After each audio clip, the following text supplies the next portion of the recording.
بسم اللہ الرحمن الرحیم۔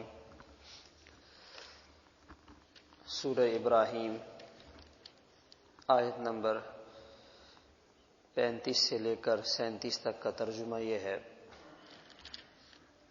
وَإِذْ قَالَ إِبْرَاهِيمُ، اور وہ وقت یاد کرو جب ابراہیم علیہ السلام نے کہا: رب اجعل هذا البلد آمنا، یا اللہ اس شہر یعنی مکہ مکرمہ کو امن والی جگہ بنا، وجنبنی وبنی ان نعبد الاصنام، مجھے اور میری اولاد کو بت پرستی سے محفوظ فرما۔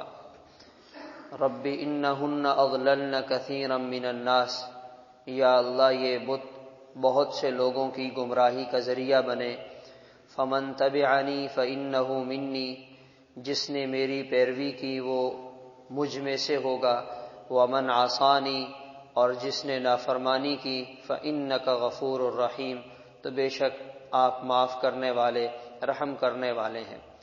ربنا انی اسکنت من ذریتی، اے ہمارے رب بے شک میں نے اپنی اولاد کو ایک ایسی جگہ ٹھہرایا، بواد غیر ذی زرع، ایک ایسی وادی جو زراعت کے قابل نہیں، عند بیتک المحرم، آپ کے گھر کے پاس جو قابل احترام ہے، عزت والا ہے۔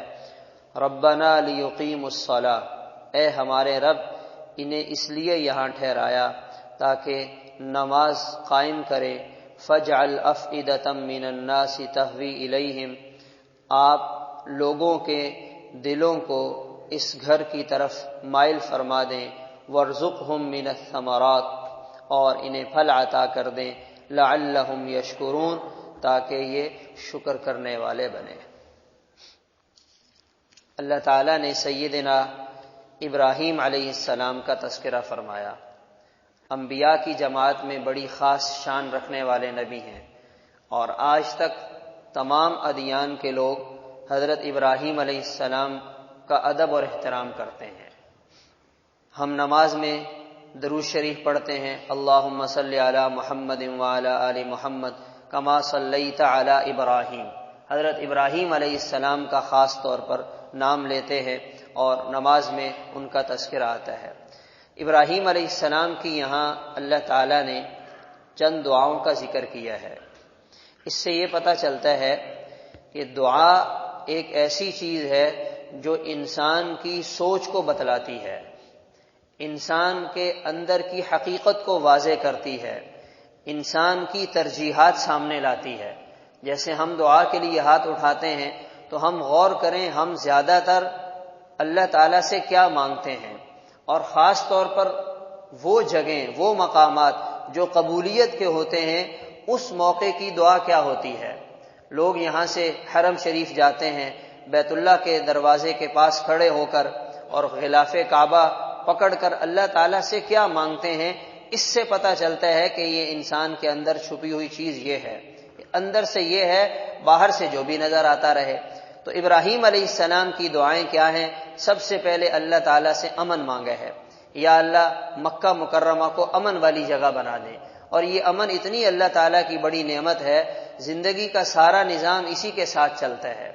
پھر اس امن کے مفہوم کو اگر ہم ذرا مزید پھیلا دیں، ایک امن باہر کا ہے، ملک کا، شہر کا، وطن کا، قوم کا۔ ایک امن وہ ہے جو گھر کی چار دیواری سے جڑا ہوا ہے۔ اگر گھر کی چار دیواری کا ماحول پرامن ہے تو زندگی پرسکون رہتی ہے، اور اگر گھر کی چار دیواری کا امن خطرے میں ہے، ہر وقت لڑائی جھگڑے کا ماحول بنا ہوا ہے، تو زندگی بے سکون ہو جاتی ہے۔ میاں بیوی میں امن نہیں ہے، اولاد اور ماں باپ میں امن نہیں ہے، اور ہر وقت جس کو موقع ملتا ہے وہ اپنے غصے کا اظہار کرتا ہے، تو یہ بد امنی گھر کے ماحول کو بے سکون بنا دیتی ہے۔ تو ہمیں اپنے ملک کے امن کا بھی خیال رکھنا چاہیے، اور ہمیں اپنے گھر کے امن کو بھی بحال رکھنا چاہیے۔ اجعل هذا البلد آمنا، پھر یا اللہ مجھے اور میری اولاد کو بت پرستی سے محفوظ فرمائیے، یعنی ایمان محفوظ رہے، کفر اور شرک کی طرف نہ جائیں۔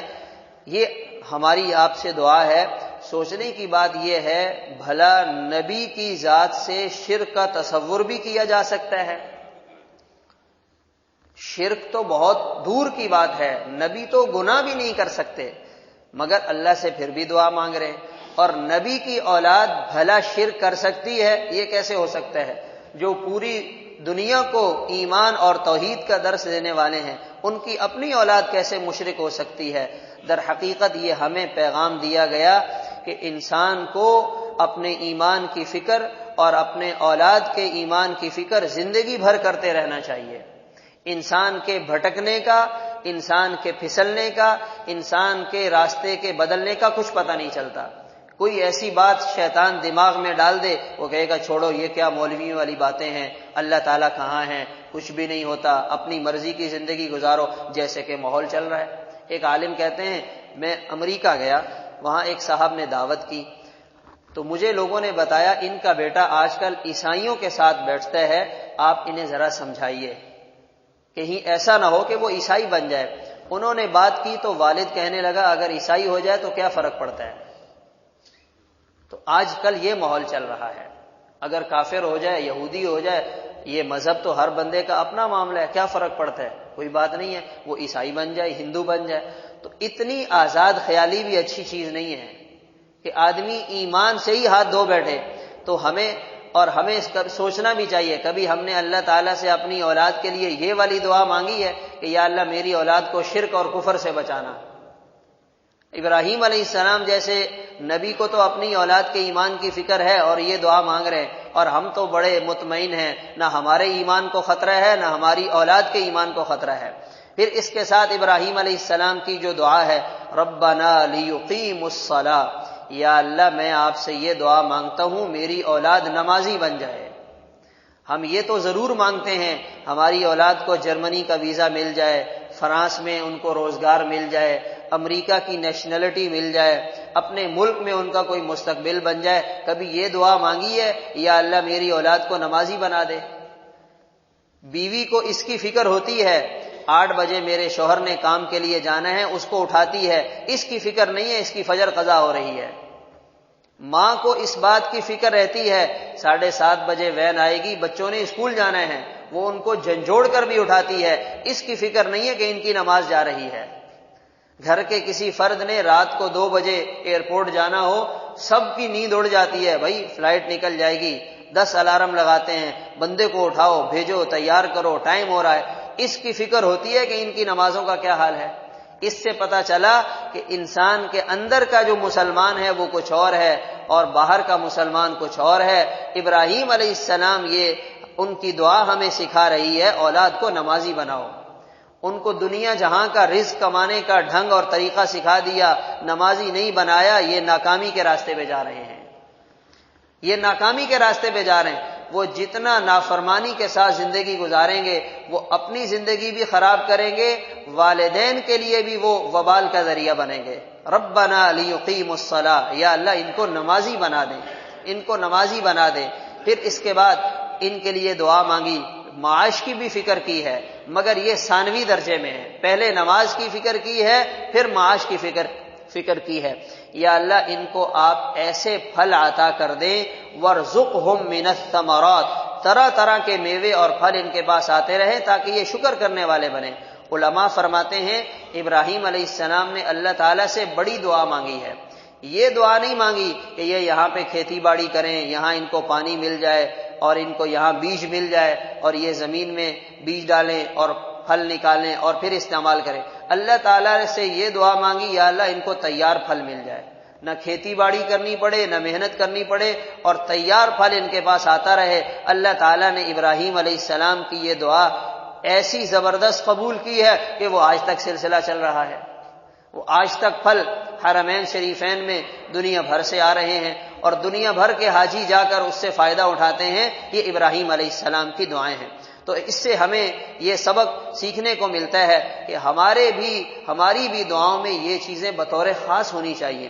دین پہلے ہے، ایمان پہلے ہے، نماز پہلے ہے، اس کے ساتھ ساتھ اپنے بچوں کی ضروریات کے لیے بھی بندہ مانگ لے، یقین کے ساتھ مانگنا ہے اور اپنے بچوں کا بھی یہی ذہن بنانا ہے، بیٹا جب کبھی ضرورت پڑے اللہ سے مانگ لینا۔ ہم تو یہ ذہن ہی نہیں بناتے، تعلقات بناؤ، یہ بڑا آدمی ہے، یہ فلاں گریڈ کا آفیسر ہے، یہ گورنر ہاؤس میں بیٹھتا ہے، بیٹا ہماری ان کے ساتھ پرانی دوستی ہے، جب کبھی مسئلہ ہوا انہیں فون کر لینا۔ یہ کیوں نہیں سکھاتے، بیٹا ہمارا ایک رب ہے، وہ ہماری ضرورتیں پوری کرتا ہے، جب مسئلہ ہوا اس سے مانگ لینا۔ تو جو اللہ سے یقین کے ساتھ مانگتا ہے، آج تو ہم بے دلی کے ساتھ مانگتے ہیں۔ وہ حجاج بن یوسف نے دیکھا نابینا دعا مانگ رہا ہے اور بے دلی سے مانگ رہا ہے، اس نے کہا اگر میرے طواف کے پورا ہونے سے پہلے تیری بینائی واپس نہ آئی تو تیری جان بھی جائے گی۔ تو پھر جو اس کے مانگنے کا انداز تھا، اس کی بینائی واپس آ گئی۔ تو ہم تو ویسے ہی مانگتے ہیں جیسے کسی کے عام آدمی کے سامنے بات رکھ رہے۔ اللہ تعالیٰ بڑی طاقت اور بڑے خزانوں کے مالک ہیں، اس یقین کے ساتھ مانگیں کہ اسی در سے ہمارا مسئلہ حل ہوگا، یہی ذات اور یہی مالک ہماری ضروریات پوری کرے گا۔ پھر دیکھیں اللہ تعالیٰ کیسے مدد فرماتے ہیں۔ اللہ تعالیٰ عمل کرنے کی توفیق عطا فرمائے۔